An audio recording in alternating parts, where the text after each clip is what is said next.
আমাদের এলাকার অনেক হুজুর জর্দা খান, খিতাল লাগি খান। আপনারা ইতা বালা না, ইতা সারি দাও। জর্দা খাওয়া কি জায়েজ? আপনার মতামত কি? ডক্টর জাকির নায়েকের লেকচার শুনেছিলাম জর্দা তামাক খাওয়া যাবে না, আপনার মতামত জানতে চাই। জি, ডক্টর জাকির নায়েক ঠিকই বলেছেন, জর্দা তামাক খাওয়া যাবে না।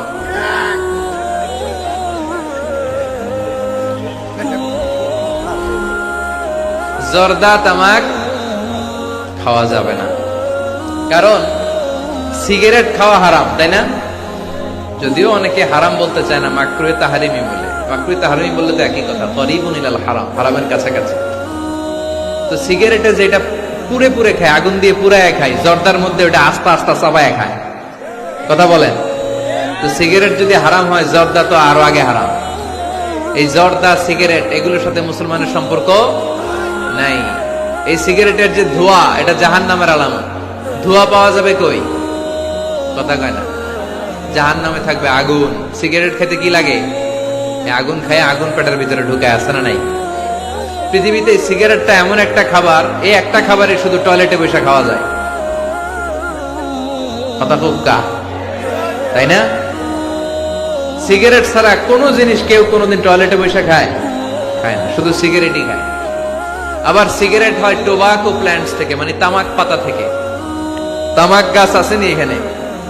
তামাক গাছ যেখানে চাষ করে ওইখানে কোনো বেড়া দেওয়া লাগে না, ওটা ছাগলও খায় না। ছাগলেও খায় না, ছাগলও মুখ দেয় না। তো যেটা ছাগলে খায় না, ওইটা আশরাফুল মাখলুকাত খেতে পারে? কথা বলেন। আচ্ছা, পৃথিবীর এইটাই একমাত্র পণ্য যে পণ্যের গায়ে এই পণ্যের বদনাম আর দুর্নাম লেখা থাকে।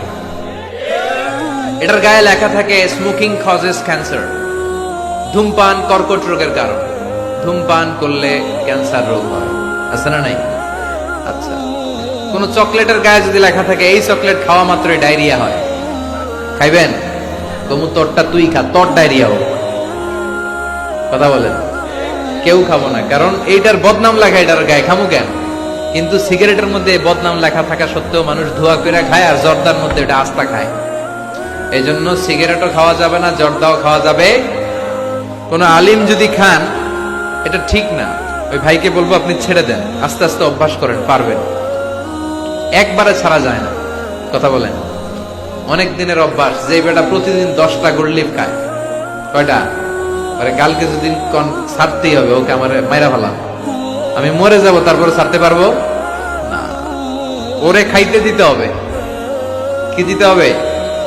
ওরে কমায় কমায় খাইতে দিতে হবে। ওরে বলতে হবে কালকে থেকে 9টা করে খান। কয়টা করে?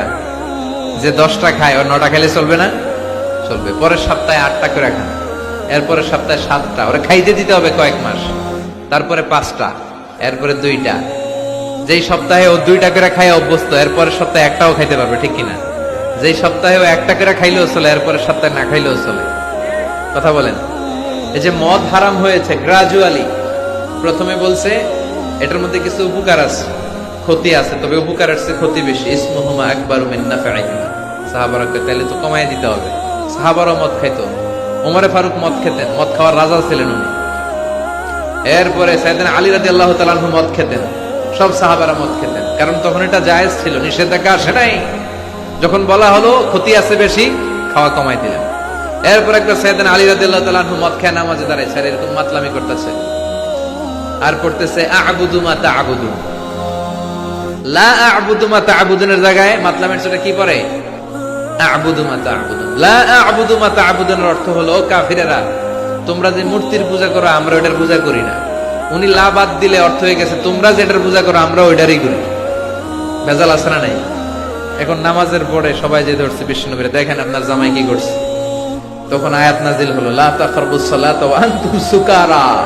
মদ খাইও, তবে মদ খাইয়া নামাজে দাঁড়াইও না। তখন 5টা টাইমে মদ খাওয়া নিষেধ হয়ে গেল, কারণ নামাজ কয় ওয়াক্ত? 5 ওয়াক্ত খাইতে পারে না, রাতে ঘুমানোর আগে একটু খায়। এরপরে আল্লাহ ইন্নামাল খামরু ওয়াল মাইসির ওয়াল আনসাব ওয়াল আজলাম রিজসুম মিন আমালি শাইতান ফাজতানিবুহু। এবং চিরকালের জন্য মদ জু আল্লাহ হারাম করে দিলেন। আল্লাহ একবারে হারাম করলে ভয়ঙ্কর অবস্থা হতো, আল্লাহ ধীরে ধীরে হারাম করলেন। তো যারা এই জর্দা সিগারেট খান, তারা আস্তে আস্তে কমাবে।